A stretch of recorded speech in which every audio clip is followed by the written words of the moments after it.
Nós vamos conversar agora com um vereador de Garopaba. Ele está quebrando tudo lá, hein? Garopaba, em todos os anos da sua fundação, não tinha, né, e tinha ido o PT lá para a cidade, o partido não tinha conseguido eleger nenhum candidato de que fosse, né, disputar as eleições ou para prefeito ou para vereador.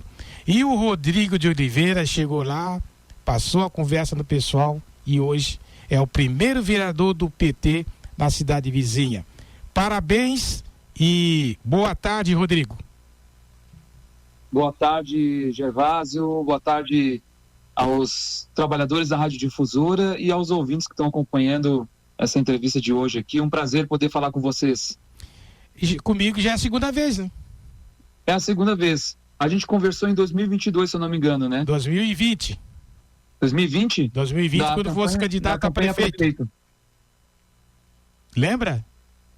A campanha prefeito, né? Isso, exatamente. Com 670 votos naquela época. Exatamente, foi a nossa primeira eleição aqui na Garopaba.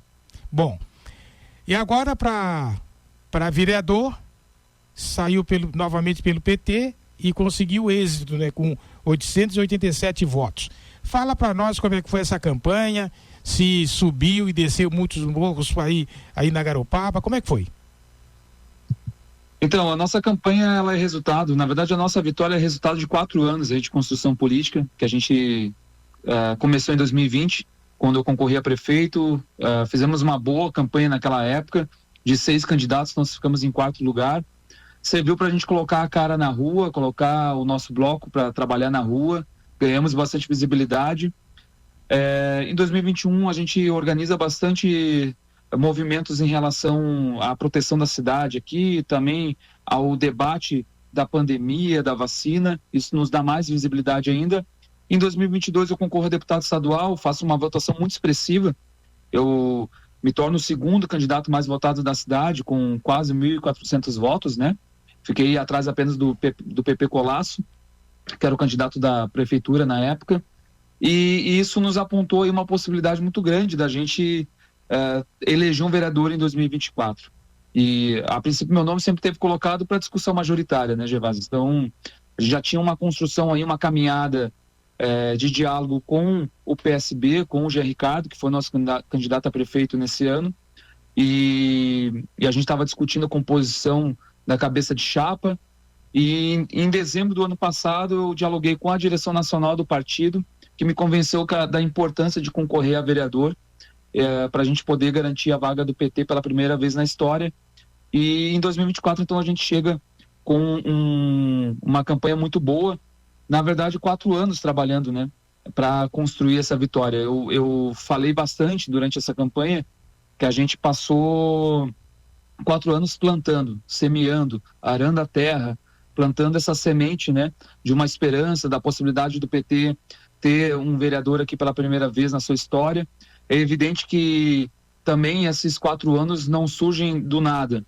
Nós temos quase 30 anos de fundação do partido aqui em Garopaba, do PT, e isso também tem um acúmulo, né, já de luta aqui na cidade, que também nos ajuda a colocar dentro da Câmara de Vereadores esse ano.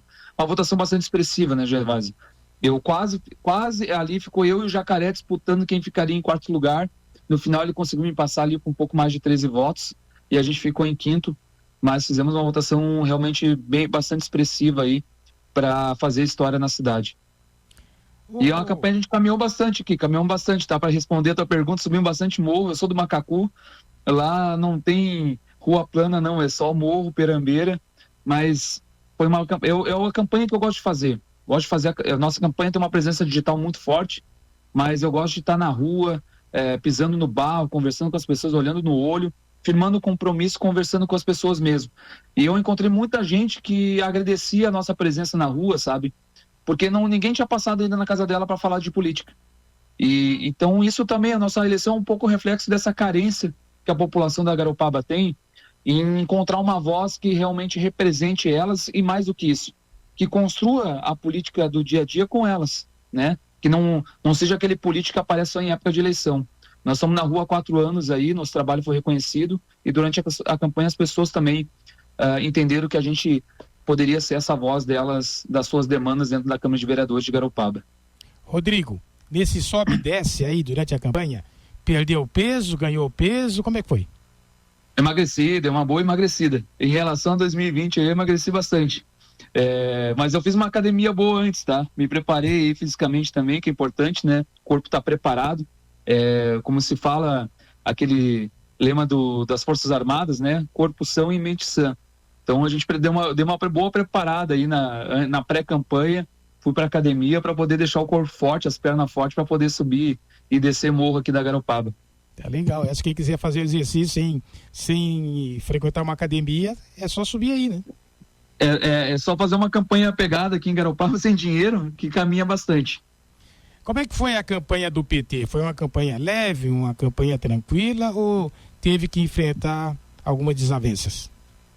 Não, a campanha, eu sempre falo que desde 2020 nós nunca encontramos uma rejeição grande. Claro que em 2020 ainda tinha um rescaldo ali de uma força do bolsonarismo, né, da eleição de 2018.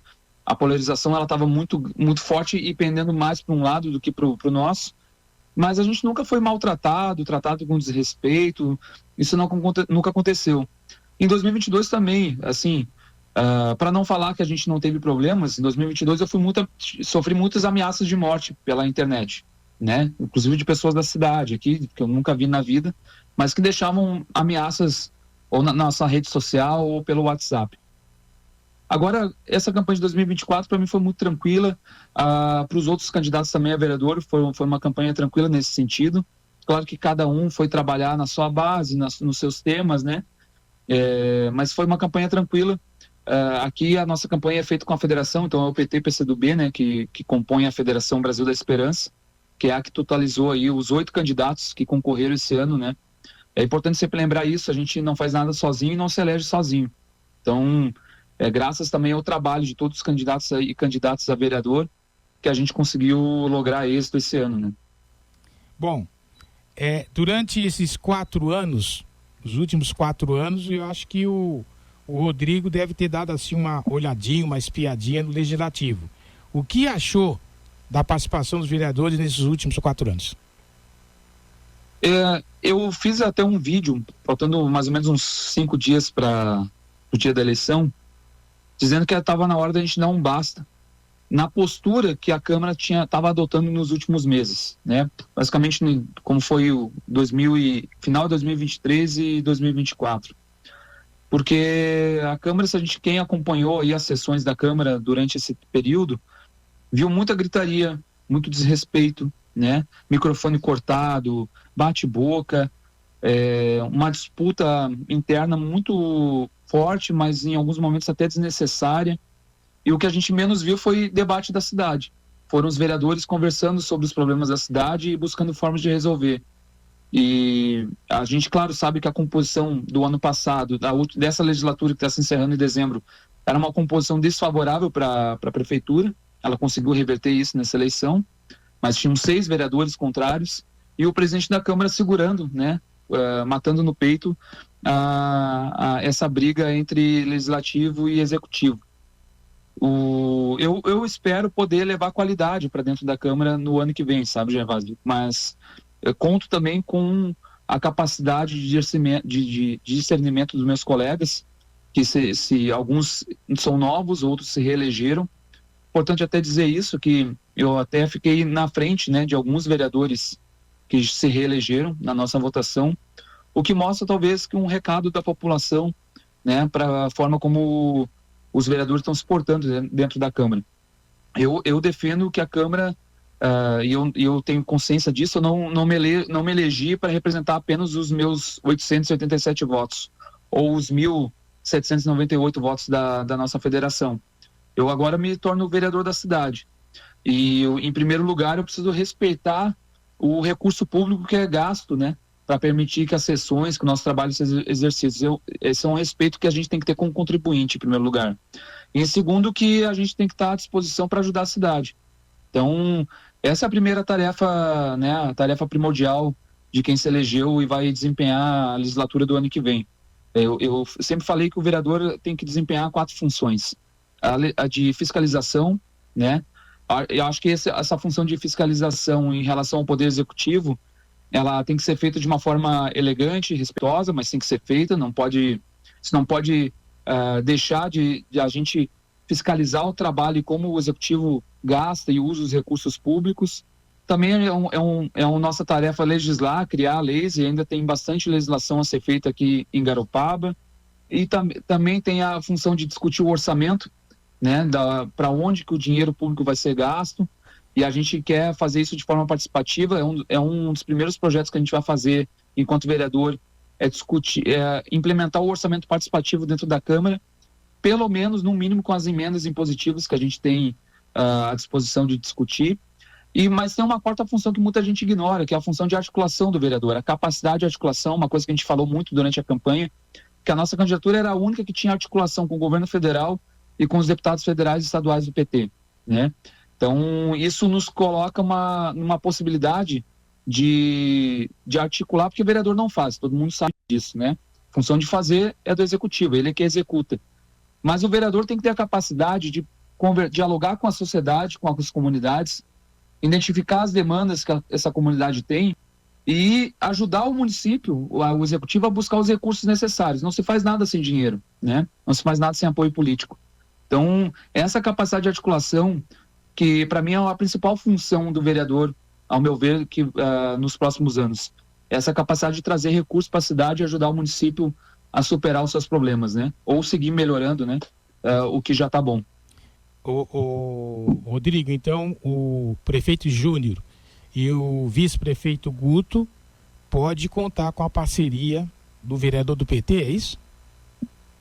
No que for necessário para trazer recursos para a cidade, para destrancar obras, né, ações que tangem o governo federal, o município, eu falo o município, não é nem a gestão Júnior e Guto, que se reelegeu com uma votação bastante expressiva também. Quero aqui parabenizar eles. Eu acho que a gente que defende a democracia, né, Gervásio, tem que ter sempre esse gesto democrático de parabenizar quem vence as eleições. Com certeza. Tenho as minhas críticas, não sou situação, né? Eu vou assumir como oposição porque defendi um outro projeto de cidade. Se eu não acreditasse num outro projeto de cidade, eu não teria feito campanha para o Jean Ricardo, do 40, né? Teria feito campanha para o 11. Então, isso já me coloca em polos opostos nesse sentido. Mas a gente sempre vai estar à disposição para dialogar. Eu acho que a nossa campanha falou muito disso e isso tem que ser cumprido, né? Essa postura de diálogo. Então, sempre que o município de Garopaba precisar do vereador Rodrigo, precisar da gente, do nosso mandato, a gente vai estar à disposição. Se tiver que sentar com a prefeitura para aprovar projeto e ir em Brasília junto, trazer recursos para cá, como, por exemplo, há uma demanda muito grande de praças e espaços de lazer em Garopaba, de um skate park. Se eu conseguir um recurso em Brasília para isso, não tem outro caminho se não construir isso com o executivo. Então, é importante a gente ter um diálogo e sempre o canal aberto, né? E isso, independente de se a gente ser situação ou oposição, a gente vai estar sempre à disposição de ajudar o município. É evidente que isso não vai retirar de mim, né, a necessidade de fiscalizar de perto as ações e o uso do dinheiro público da prefeitura. A gente viu algumas situações o ano passado, de CPI, de desaparecimento de cesta básica. Tem uma investigação em relação ao uso dos recursos para a construção do nosso pronto atendimento. Isso é responsabilidade do vereador também acompanhar. É claro que a gente não pode fazer julgamento nenhum. Quem julga é o judiciário, quem condena é o judiciário, mas a gente está aqui para ajudar o município sempre a fazer um bom uso do seu recurso público, né? Então, eu falo isso para não ficar uma coisa, nem de um vereador que é rebelde sem causa e que não dialoga com ninguém, e tampouco um vereador que vai ficar ali nem fede nem cheira, sabe? Que fica em cima do muro, que não se posiciona. Não, nós temos uma posição muito clara, uma visão de cidade muito clara, e isso vai ser sempre defendido. Eu não vou abrir mão dos meus valores, nem da campanha e do projeto de cidade que me elegeu, né? E isso com certeza passa também por ajudar o município, né? Não tem como fugir disso, né, Gervásio? Com certeza. Em algum momento a gente vai ter que trabalhar com o município, e o município também vai ter que trabalhar com a gente. O negócio é achar um equilíbrio para que a gente consiga fazer um bom trabalho. Tudo pelo bem da cidade, lógico. Exatamente, sempre pelo bem da Garopaba. E sobre o meio ambiente?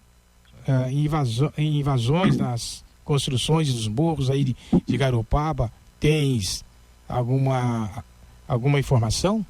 O que pode, a partir do ano que vem, qual é a função dos vereadores também, fiscalizar essa situação? Eu falei muito durante a campanha da importância de eleger um mandato que tivesse experiência, né, capacidade de articulação, que já tivesse um trabalho na cidade. Experiência por quê?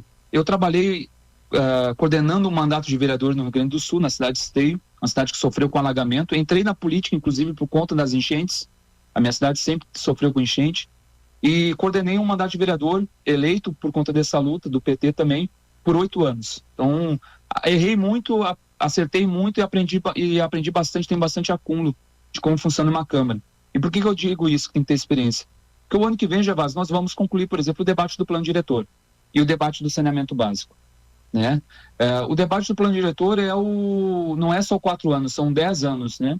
E esses 10 anos podem reverberar e refletir mudanças e impactos na cidade que vão passar dos 30 aos 50 anos. Então, é um debate sobre o plano diretor, é um debate muito sensível, muito sério e precisa de muita atenção. Eu acompanhei todas as discussões que o município fez desde 2022 sobre o plano diretor, tanto as audiências e oficinas que a prefeitura fez, quanto as audiências públicas que a Câmara promoveu o ano passado e este ano na Câmara de Vereadores. Infelizmente, a prefeitura não esteve presente em nenhum desses debates dentro da Câmara de Vereadores para explicar por que estava apresentando o projeto que apresentou para o Legislativo. Eu tenho uma série de divergências em relação ao projeto que está apresentado. Pretendo fazer essa discussão de forma tranquila, dentro do seu tempo, envolvendo a comunidade, principalmente no que toca à discussão do zonamento. Porque o zonamento é isso que tu falou, sabe, Gervásio? Onde é que a gente pode construir, de que forma, onde é que a gente não pode, quais são as áreas sensíveis. A nossa paisagem natural, a natureza de Garopaba é o principal ativo econômico que a gente tem, é o principal atrativo turístico que a gente tem, é o garantidor do nosso bem-estar, da nossa qualidade de vida. E eu sempre faço essa conexão das nossas comunidades tradicionais com a paisagem natural, porque os engenhos de farinha, os ranchos de pesca, as áreas rurais, todas as tradições que a gente tem aqui na nossa cidade só existem dentro dessa paisagem natural.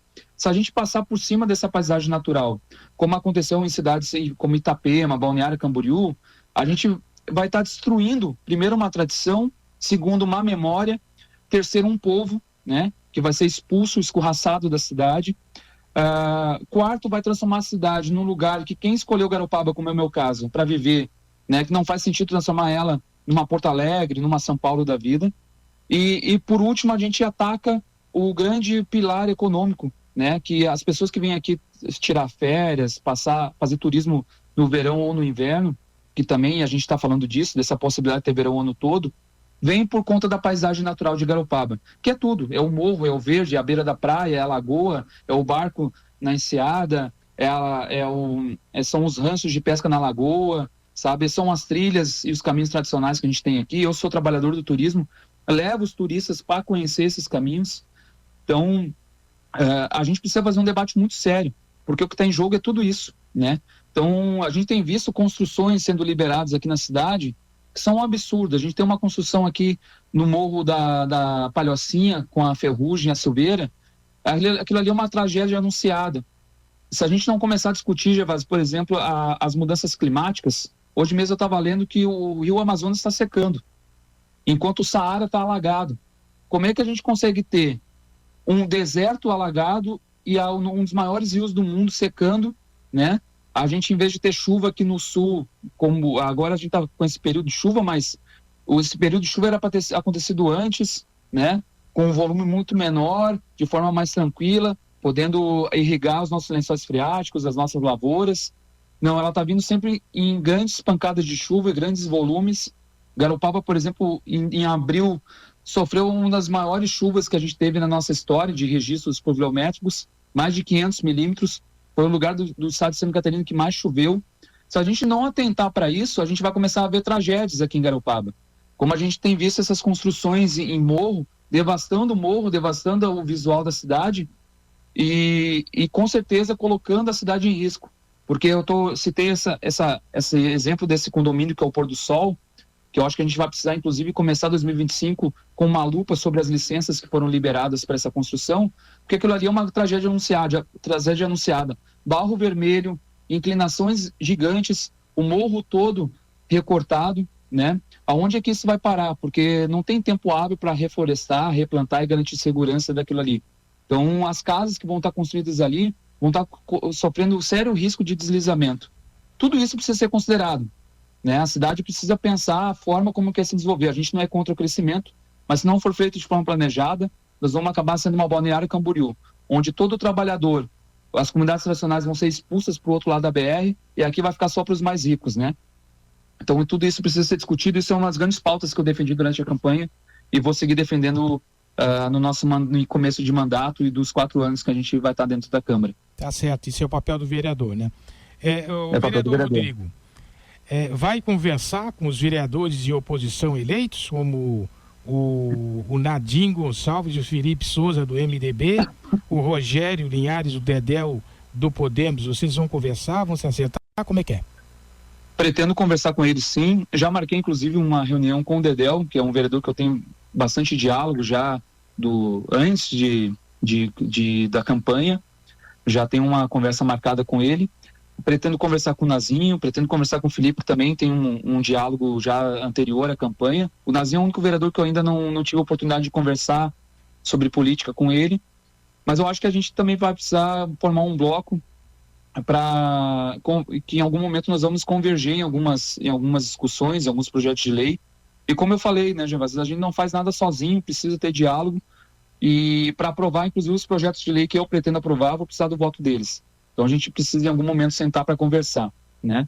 Mas estou aguardando aí também o movimento deles, né, do MDB, e me chamar para a gente sentar e conversar sobre como é que vai ser o início da nossa legislatura do ano que vem, porque tem a eleição da mesa, né? Inclusive aí colocada já para o começo do ano. Pretende ser o presidente? Não tem essa pretensão, né? Se essa oportunidade surgir, evidentemente que eu vou sentar com o meu partido, né? Eu não sou um vereador isolado, sentar com nossa base que nos elegeu e discutir se isso é importante para nós ou não, se isso é o que está colocado como meta para 2025. Né? Eu sou um tarefeiro também, e cumpro muita tarefa do coletivo e já participei de presidência da Câmara no mandato que eu coordenei, sei da importância disso, mas sei que sendo um vereador isolado nesse sentido, né, dentro da Câmara, é muito difícil, né, isso acontecer, mas fico à disposição se os vereadores da casa entenderem que eu posso contribuir como presidente da Câmara, eu estou à disposição também para conversar sobre isso. Tá certo. Quero te desejar aí sucesso assumindo essa cadeira do PT, a primeira cadeira do PT. Essa cadeira do PT deveria ser diferente das outras, né? É a primeira, né? A primeira da história, cara, a primeira da história. Quase 30 anos aí de luta aqui do PT. Quero mandar um abraço aqui para os fundadores do partido, o Mano, que é o Antônio Elias, do Chocolate Garopaba, que mora aqui na cidade já há mais de quase 40 anos, a Dete Lamas, falar da memória do Olívio Lamas, que já faleceu, que também ajudou a construir muito partido, o Silvio da Farmácia, foi nosso primeiro candidato a prefeito, a Flávia do Somar, que também foi uma das primeiras candidatas a vereadora, ao Luiz, que veio um pouquinho depois ali, mas também sempre teve muito na luta, né, mantendo a chama do PT viva, e a todos os outros companheiros e companheiras que hoje, né, estão com a gente caminhando, também foram fundamentais para a nossa vitória. É uma vitória que está nacionalizada, sabe, Gervásio? Eu já saí nos veículos de esquerda do Brasil todo, celebrando essa primeira vitória do PT, já recebi mensagens dos deputados estaduais nossos aqui, dos deputados federais. Essa semana, provavelmente semana que vem eu estou indo a Brasília, ou semana que vem ou em novembro indo a Brasília. Já estou trabalhando, sabe, Gervásio? Não assumi ainda, mas já estou trabalhando para a gente preparar bem o terreno aí para assumir 2025 já em alta, né? Com certeza. E já recebi parabenização também do PT Nacional, do governo federal. É uma vitória que está sendo muito celebrada, não só pelo campo da esquerda, tá? Todo mundo que eu cruzo na rua, mesmo o pessoal que seria da oposição, vamos dizer assim, também celebra a nossa vitória, diz que é merecido, e realmente a gente trabalhou muito. Eu e minha companheira Graziela, que é professora aqui na Garopaba, a gente dedicou a vida toda. Eu tenho 18 anos de dedicação da minha vida de forma integral à luta política, né? Sempre dentro do PT. E esses 4 anos foram anos de entrega muito intensa. Abrimos mão da nossa vida pessoal para poder construir essa vitória. E deu certo. Deu certo. Obrigado aí pela sua participação no Jornal da Tarde. Eu quero mandar um abraço aí para Luz Dornelles. A gente intermediou essa entrevista de hoje. A Luz foi nossa jornalista aqui na campanha. Espero que ela consiga trabalhar com a gente também a partir do ano que vem. Um abraço, Gervásio. Um abraço a todos os ouvintes aí que nos acompanharam. O pessoal da Rádio Difusora sempre à disposição para conversar. Valeu, Rodrigo. Tivemos então hoje aqui no Jornal da Tarde o primeiro vereador eleito do PT na Garopaba, o Rodrigo de Oliveira.